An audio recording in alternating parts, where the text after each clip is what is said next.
Olá meninas, tudo bom? Hoje é 24 de abril de 2020, hoje é sexta-feira. Hoje nós estamos no nosso 18º dia do propósito Caminhada de Oração 6.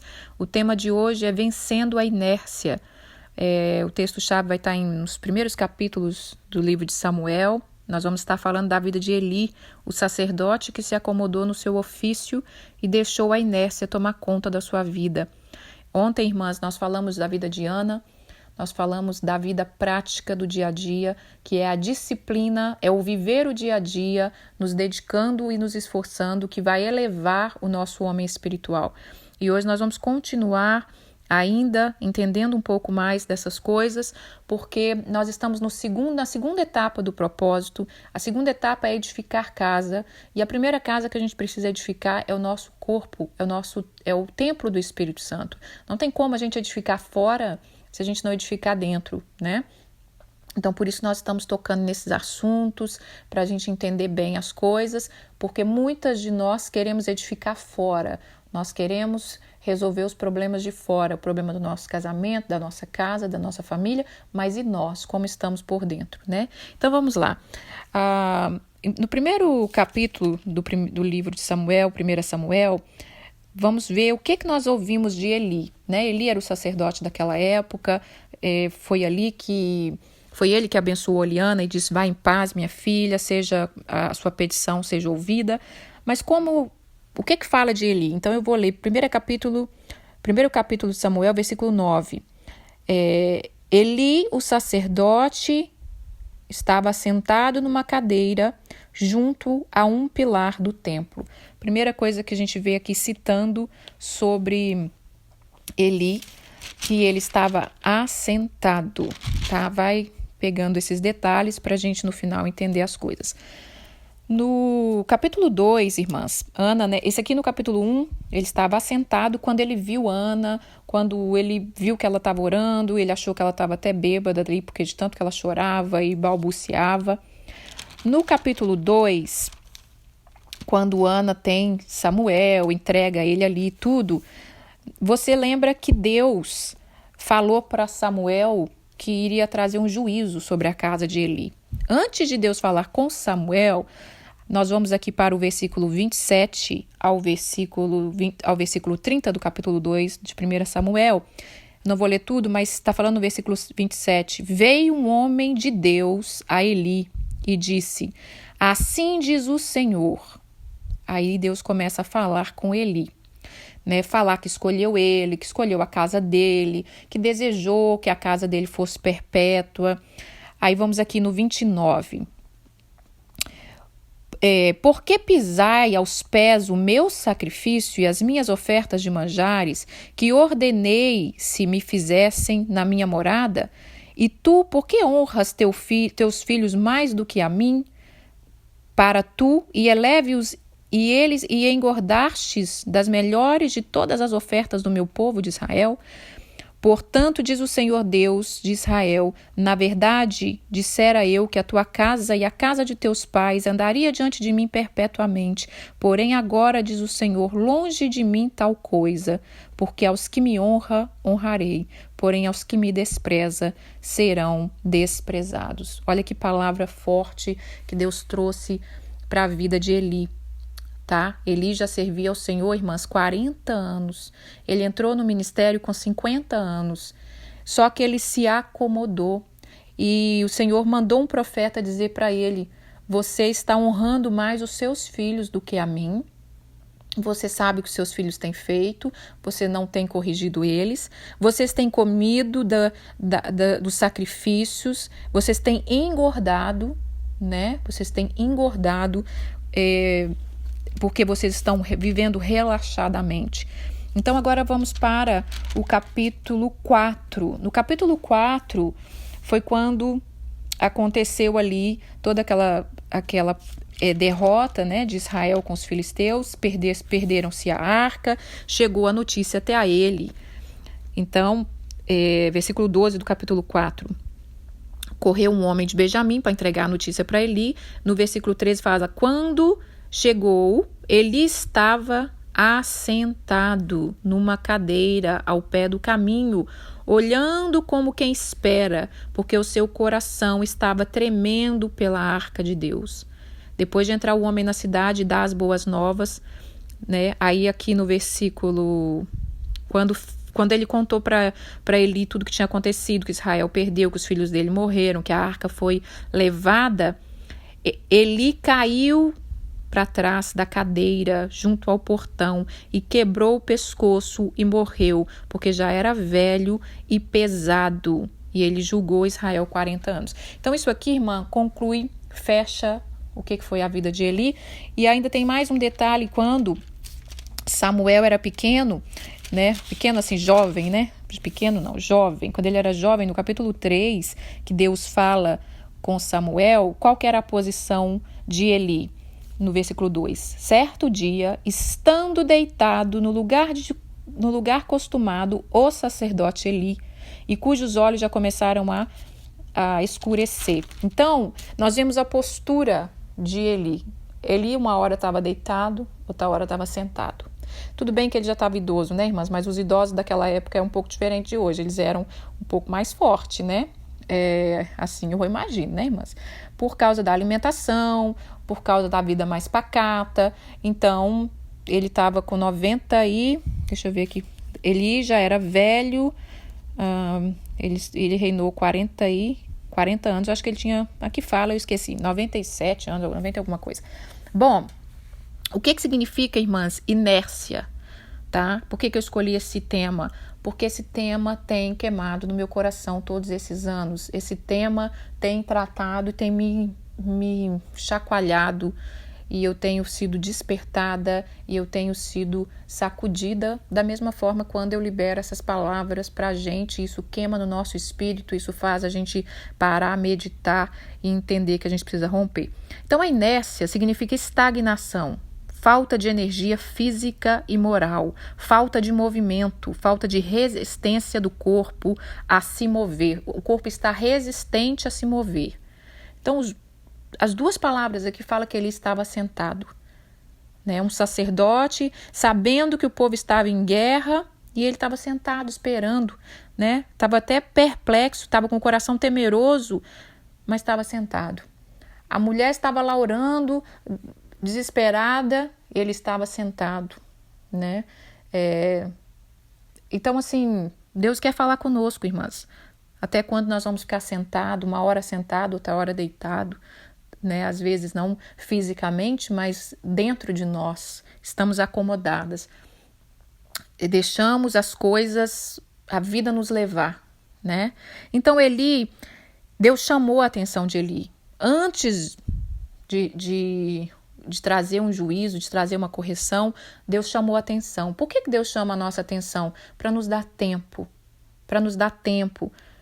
E ele falou uma palavra muito forte aqui, né, irmãs? Eu honro os que me honrarem, mas eu desprezo os que me desprezarem. E a gente às vezes assusta e diz, não, eu não desprezo o Senhor. Deus me livre de fazer tal coisa. Mas o que eu vou falar hoje é sobre o cuidado com o seu corpo. Um pouco vou falar sobre isso, porque todas as vezes eu falo, né, nas caminhadas, quando nós desprezamos a nós mesmos, nós estamos desprezando ao Senhor. Porque a Bíblia diz que nós somos templo do Espírito Santo. Vamos aqui em 1 Coríntios, capítulo, deixa eu ver o capítulo 6, vamos no capítulo 3, versículo 13 ao 17.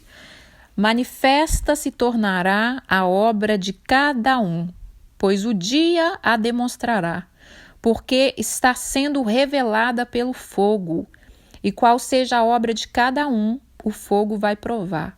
Se permanecer a obra de alguém que sobre o fundamento edificou, esse receberá galardão. Se a obra de alguém se queimar, sofrerá ele dano, mas esse também será salvo, todavia como que através do fogo. Não sabeis que sois santuário de Deus e que o Espírito de Deus habita em vós? Se alguém destruir o santuário de Deus, Deus o destruirá, porque o santuário de Deus sois vós, é sagrado. Eu quis ler um pouco aqui do Novo Testamento. Eu às vezes fico muito, no Velho Testamento, sou apaixonada pelo Velho Testamento, não que eu não leia o Novo, eu leio o Novo. E eu vou falar uma coisa para vocês, irmãs, se vocês algumas acham, mas o Velho é porque ela pega duro porque gosta de ler o Velho Testamento e o Velho Testamento é duro. O Novo é muito pior. O Novo é muito mais sério, porque o Novo, Jesus veio, morreu por nós, levou a gente numa aliança ainda mais profunda, deu a gente muito mais ferramenta. Esses homens da Bíblia aqui, eles não tinham o Espírito Santo constantemente para poder ajudar eles a chegarem a vencer, E nós hoje temos. Então, será cobrado muito mais de nós. Então, aqui mesmo, em 1 Coríntios, Paulo estava dizendo que as obras estão sendo provadas. Nesses dias, irmãs, em especial, as obras de cada um estão sendo provadas. E vai ser passada pelo fogo. E aí eu quero dizer algo que esse versículo, eu já estava com isso no coração para dizer, e esse versículo veio trazer o respaldo que eu precisava. Eu queria dizer assim, irmã, então tudo que você prega, que você fala e que você motiva a gente a romper, se eu não fizer, Deus me ama menos? De jeito nenhum, irmãs. De jeito nenhum. O amor de Deus por nós é incondicional. Ele nos ama. Se eu não fizer, irmã, se eu não ler, se eu não cuidar do meu corpo, se eu não tiver uma disciplina, eu perco a salvação? De maneira nenhuma. Tá? A própria palavra está dizendo aqui que, se a obra de alguém se queimar, essa obra significa que é uma obra fraca, sem disciplina, sem edificação, foi uma obra fraca, tá? Deus mandou um fogo refinador para provar, para ver se era algo importante, algo permanente, queimou, era palha. Essa pessoa, ela vai sofrerá ele dano, mas esse mesmo será salvo. Todavia, como que através do fogo. Então, as nossas disciplinas, o nosso melhorar, não tem nada a ver com a nossa salvação. O que tem a ver é que você não vai viver uma vida abundante. Simples assim. Ele foi salvo? Eu creio que sim. Eu creio que sim. A salvação dos homens de antigamente a gente não pode questionar. É Deus que decide ali. Mas ele perdeu a chance de ter a sua geração perpetuada, porque morreu todos os homens da casa dele, ali. Ele perdeu, ele perdeu de ter um legado, ele perdeu de ter deixado um bom legado. Então, irmãs, entenda isso, tá bom? O amor do Senhor está sobre nós. É apenas uma escolha. É apenas uma escolha. A gente quer mais, Deus está aí para dar mais. Você não quer mais, não tem problema nenhum, a sua salvação continua, Mas a vida abundante a gente não vai ter. Porque aqui está dizendo que a gente vai sofrer o dano das nossas escolhas. Então vamos lá.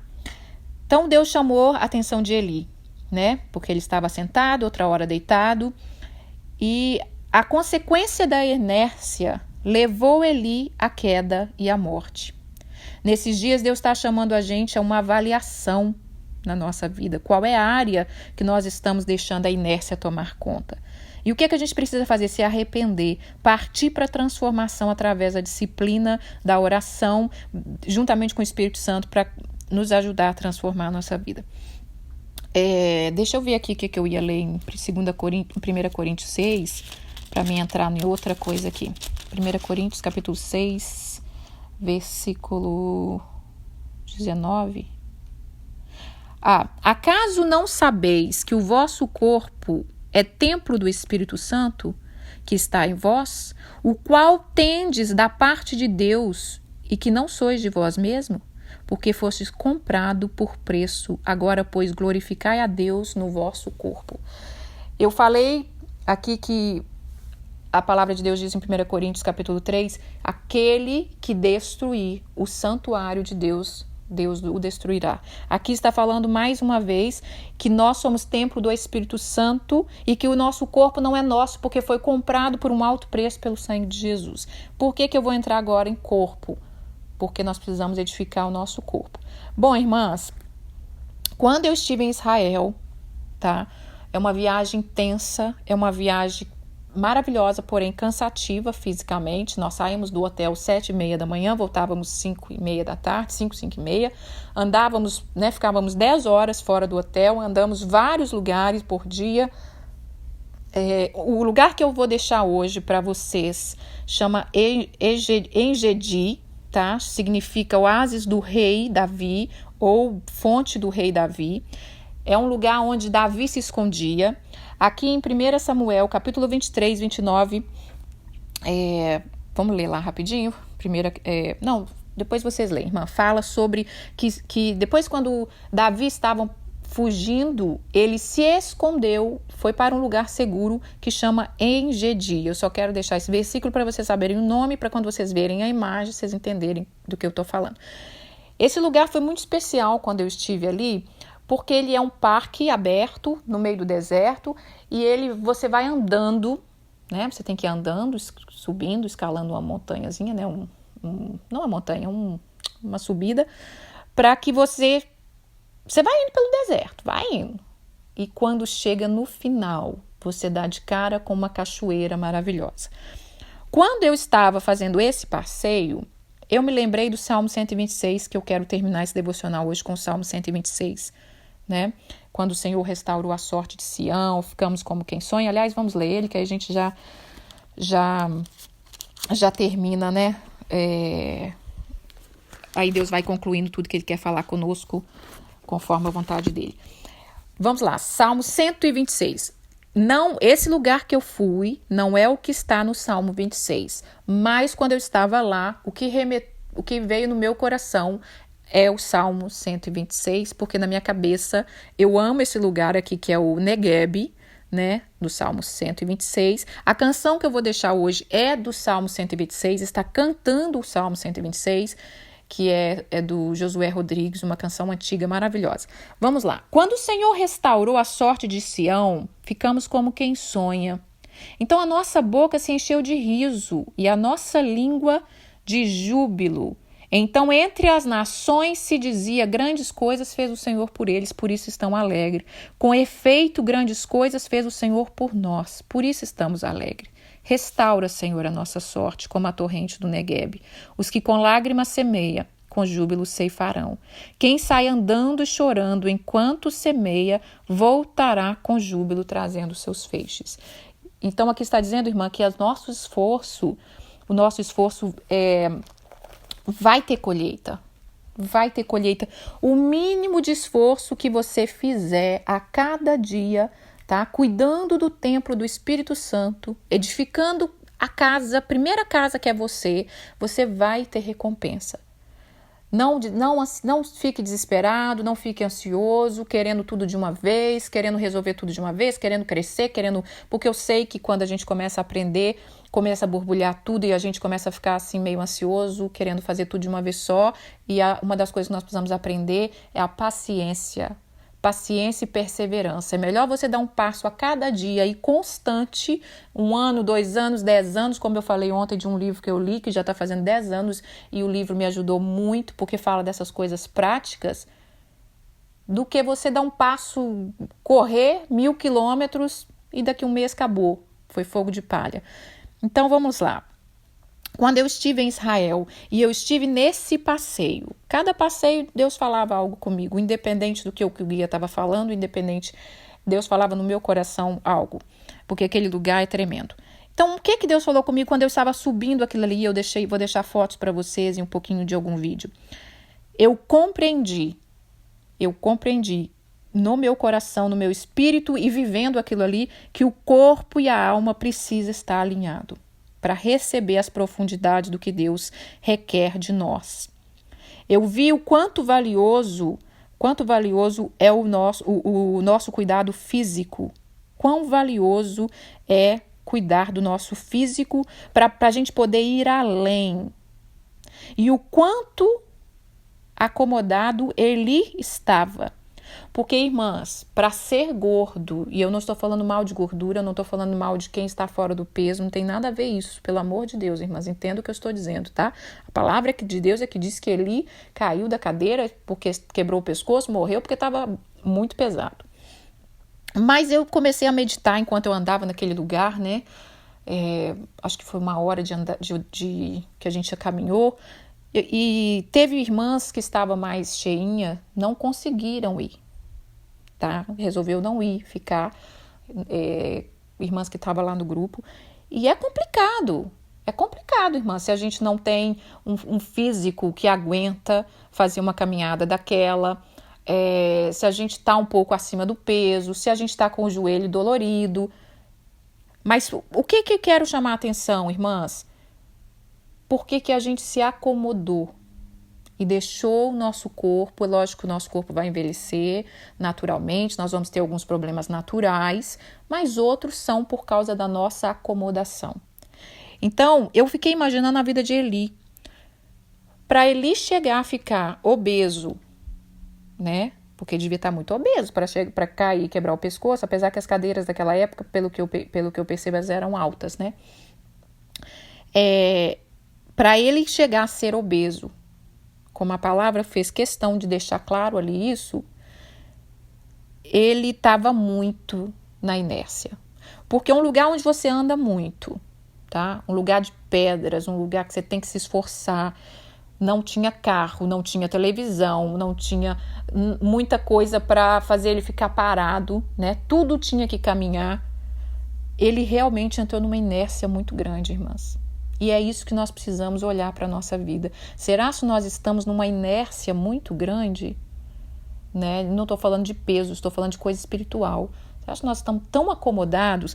E aí, o que tem a ver, irmã, ficar obeso com o lugar que você visitou? O que tem a ver é que quem consegue passar por esse caminho, quem consegue ter uma saúde, um esforço, um preparo para vencer aquele caminho ali que nem era tão difícil, era um pouquinho difícil, mas não era tanto. Você vai ter um oásis lá no final te esperando. Então, esse caminho, ele representa essa luta diária pelas nossas disciplinas, pelas nossas pequenas disciplinas, que a gente começa a pensar, para que essa palhaçada? Para que isso? Eu vivi até agora, eu vivi 50 anos e tá tudo bem? Para que eu tenho que começar a mexer em certas coisinhas? Para que eu tenho que cuidar da minha alimentação? Para que eu tenho que cuidar do meu sono? Porque os seus esforços terão colheita e são essas áreas aqui que a gente precisa se cuidar: alimentação, sono, exercício, sua mente, seu espírito, sua alma. Para que eu tenho que cuidar de tudo isso se eu vivi até agora e eu estou bem? Quanto mais você for em Deus, mais Ele vai te levar em lugares preciosos. Então, quando essas irmãs que estavam ali não pôde ir, elas falaram, não, eu não vou. E se assentou, na hora o Espírito Santo falou no meu coração.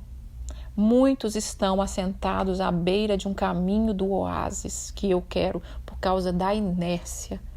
Porque não semeou pouco a pouco, e quando chega o momento de viver coisas grandes, não tem força, tanto física quanto espiritual. E eu não estou falando de peso, entenda o que eu quero dizer, receba no espírito, tá, irmãs? Pelo amor de Deus, entenda no espírito o que eu estou dizendo. Eu estou falando dessa inércia, porque talvez tinha gente no nosso grupo magrinho, novinho, novo, com menos de 20 anos, que não dava conta, não estava dando conta, sabe? Não estava conseguindo receber essa energia, esse prazer, esse renovo, porque quanto mais você esforça, irmã, mais força você ganha. Eu sou uma pessoa resistente com exercício físico, eu sou preguiçosa, mas Deus está trabalhando isso na minha vida. E quando eu estive ali, né, que graças a Deus, eu consegui fazer o caminho tranquilamente, mas eu falei assim, meu pai, eu preciso investir mais, eu quero investir mais, porque às vezes, irmãs, não é no natural só que Deus vai te levar, é no espiritual. E se você não está treinada, seu espírito não aguenta chegar lá, seu espírito não aguenta chegar no nível mais profundo, da mesma forma que o corpo físico. Então, o que que o Senhor está falando aqui conosco? Vamos nos esforçar a cuidar da gente. E eu ouvi esses dias, eu resolvi assistir, né, uma grande mulher de Deus que foi muito bênção na minha vida, que foi Valnice Milhomens, né, uma grande intercessora no Brasil. Tinha muitos anos que eu não ouvia ela, resolvi ouvir. Valnice está com mais de 70 anos e no vídeo que eu fui ouvir, ela falou que com essa pandemia ela teve que parar de ir na academia. E eu falei, o quê, menina? O que é, minha senhora? A senhora com 70 anos, a senhora está indo na academia. E ela disse ainda o que fazia, musculação. Ela falou, então eu tive que fazer a minha esteira em casa, olhando para o parque que eu tinha costume de caminhar. E ela tá ótima. Ela tá ótima. E eu não estou falando de... Irmã, entenda novamente. Não estou falando de vaidade, eu não estou falando de exercício físico para mostrar a barriguinha saradinha, para incentivar a vaidade. Eu estou falando de força. Quanto mais nós nos damos, quanto mais nós nos dedicamos, mais força nós vamos adquirindo, mais longe Deus vai nos levando. Eu espero que vocês vejam as fotos para que vocês possam entender que o prazer, quando você chega lá no final daquele deserto que você não está vendo nada, você está vendo umas montanhas não, umas cavernas altas, né, pedras gigantescas que você vai entrando para dentro daquele lugar e fala, o que vai sair aqui? E quando você chega em uma cachoeira, no final da trilha, você fala, valeu todo o esforço. Valeu todo o esforço. Então, comece a cuidar da sua alimentação, do seu sono, fazer exercício, caminhada. Não é fazer exercício em uma maratona, não. Faça uma caminhada, se esforça, se conecta. Entenda que você é o templo do Espírito Santo. Entenda que o Espírito Santo habita em você e que ele quer te levar a lugares altos em Deus. E também, às vezes, aqui na terra, ele quer te levar em lugares especiais que você precisa ter um esforço para isso. Cuida da sua alma, cuida do seu espírito, cuida do seu sono. Irmãs, o quanto a gente tem negligenciado de sono. Se esforce. Ah, mas eu não consigo dormir. Irmã, arruma técnica de tudo quanto é jeito. Tudo que você souber que faz dormir, faz. Entendeu? Tenta com toda a sua força, porque isso faz bem. O Senhor vai falar mais com a gente. E olha, eu estava procurando uma palavra sobre o deserto do Negueb, que não tem a ver com esse lugar que eu fui, mas na minha cabeça, eu não sei por que eu conectei os dois, que eu tenho esses costumes meio malucos, sabe, irmã?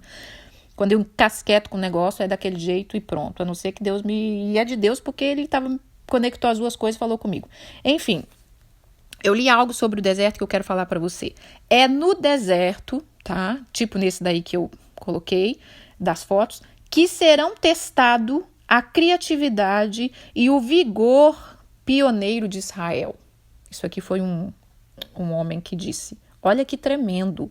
É nesse deserto do dia a dia, tá? Que você vai caminhando, que você vai se esforçando, que você vai tomando água, que você vai dormindo melhor, que você vai comendo melhor, que você corta aquilo que está te roubando seu tempo, que você vai investindo na sua saúde mental, na sua saúde física, espiritual, na sua alma. É nesse deserto diário que vai ser testado a sua criatividade e o seu vigor. E vai aumentando, irmãs. E quando você vê, você chega à estatura do varão perfeito, como Deus diz. Bom, para terminar, eu quero ler um pedacinho de Mateus, capítulo 25. Vou contar a história para encurtar. Mateus, capítulo 25, do versículo 1 ao 13, fala-se das 10 virgens. Eu creio, eu falo isso já há 3 anos, temos devocionais das 10 virgens, quem acompanha aqui sabe, mas eu falo isso e eu vou falar de novo. Eu creio que nós estamos vivendo o tempo das 10 virgens. As 10 virgens caminhavam juntas, 5 eram prudentes, 5 eram loucas, elas estavam vestidas como as virgens, elas estavam arrumadas, elas estavam todas iguais. Quem olhasse e falava era as virgens ali, as noivinhas, né? Mas aí o que acontece? O tempo provou que tinha 5 que era só capa. Que tinha 5 que estava parecendo que era e não era. E é como eu disse em 1 Coríntios, estamos sendo provados pelo fogo. Nessa época de pandemia está provando as nossas obras, está provando se realmente tem paciência, né? Está provando se você realmente tem fé. A fé de muitos nesses dias está sendo abalada, irmã. Medo, ansiedade, medo da falta, tudo que nós já devíamos ter aprendido, há muito tempo. Porque a palavra, nós estamos lendo a palavra, nós fomos na igreja a vida inteira, nós ouvimos pregação a vida inteira. Onde entrou tudo isso? Então, vamos falar aqui das virgens. O versículo 8. As nécias, as loucas, disseram a prudente. Porque, deixa eu falar aqui novamente, né? À meia-noite ouviu-se um grito, eis que o noivo sai ao encontro. Ou seja, de surpresa bateu o grito, como está acontecendo conosco essa luta que o mundo está passando. Levantaram-se todas aquelas virgens, prepararam as suas lâmpadas, e as loucas disseram às prudentes, dá-nos do vosso azeite, porque a nossa lâmpada está se apagando. As prudentes respondeu, não, para que não nos falte a nós e a vós. Ide antes aos que vendei e comprai. Irmãs, eu acredito que chegou um tempo que não é tempo de dividir azeite. Aliás, eu acho que vai chegar um tempo ainda pior, tá? Mas já está chegando. As pessoas não investiram seu tempo, não compraram seu azeite. Esses cuidados que eu estou dizendo aqui é comprar azeite. Pode parecer que não, né? Eu era assim, eu era uma pessoa que eu queria viver só o espiritual. Minha cabeça estava só no espiritual. Eu buscava, eu orava, eu jejuava, eu lia, mas o meu natural estava um caos. Eu ia dormir tarde, eu acordava tarde, ou eu ia dormir tarde, eu acordava cedo, ia trabalhar cansada, e dor de cabeça, e um monte de coisa, né? Quando eu morava no Brasil, eu sentia muita fraqueza, palpitação do coração, e quando fui melhorando, eu fui vendo que era a minha alimentação, fui vendo que a minha desordem, e Deus foi me ensinando. Não é tanto ferro, não é tanto fogo, né? Você tem que ser espiritual, mas você tem que tratar do natural. Não tem que ser tanto natural como muitos são e não trata do espiritual. É um equilíbrio, é um alinhamento. Quando eu subi essa montanha, esse lugar, eu fui sentindo o alinhamento. Você está com a alma em paz, você pode observar a natureza, você pode entender o que eu estou falando, sua alma está livre, né? Não está aqui carregada de pecado, de prisões, então por isso você pode me ouvir. O seu corpo está alinhado, que você dá conta de subir isso aqui. O seu espírito está atento, então é um alinhamento. Então, irmãs, isso que nós estamos fazendo todos os dias, lançando essas palavras como dinamite dentro da gente, quebrando as nossas resistências, né? Abrindo os nossos olhos, fazendo com que a gente precisa mudar. Isso aqui significa comprar azeite. As noivas têm que estar preparadas em todos os sentidos. Não é só os vestidos, não é só os arranjos na cabeça, não é só a maquiagem por fora. Tem que ter reserva de azeite. O azeite consegue aqui, nas pequenas coisas, tá bom? Essas disciplinas são as reservas que as 10 virgens tinham. Só para finalizar, o vírus da pandemia mata quem, irmã? Quem já está com a saúde debilitada. E eu não estou dizendo que ter enfermidades não é de Deus, que quando a gente tiver a vida espiritual a gente não vai ter enfermidade, não estou dizendo isso. Mas a gente tem uma vida abundante que está nos esperando. Basta a gente se esforçar, né? Muitas vezes um resfriado, por exemplo, que baqueia tanto a gente, ele pode ser evitado desde que a gente tenha tido cuidados, desde que a gente tenha uma alimentação saudável, desde que seu corpo esteja fortalecido, seu sistema imunológico está fortalecido, você vai ter menos probabilidade de pegar um resfriado. Então, irmãs, isso aqui desse vírus, ele está dizendo algo espiritual para a gente. O vírus mal, do maligno, o vírus que está matando, ele pega, em primeiro lugar, as pessoas debilitadas. Então, hoje fica essa meditação para nós. Você quer viver uma vida em abundante? Exercite-se, pratique as pequenas disciplinas. Vai afetar na sua salvação? Não. Mas vai afetar na sua vida abundante. Tá bom? Que nós não venhamos ser como Eli, que estagnou, que abraçou a inércia, que falou, deixa, eu não vou corrigir meus filhos, eu não vou corrigir Israel, eu não vou corrigir a mim mesmo, deixa. E ele jogou fora ali o finalzinho de tudo, 40 anos jogado ali fora na vida dele, né? Porque o que Deus queria ali, ele até talvez cumpriu, fez, mas não teve a vida abundante, tá bom? Um beijo, fiquem com Deus, que o Espírito Santo fale o coração de vocês cada dia mais. Não esquece, irmãs, o Senhor nos ama, independente de qualquer coisa. Se você quiser passar a sua vida da maneira que você está vivendo, vai estar tranquilinho, vai ser salvo como pelo fogo. Mas se você quiser ir além, o Senhor está aí para nos ajudar, tá bom? Um beijo, fiquem com Deus.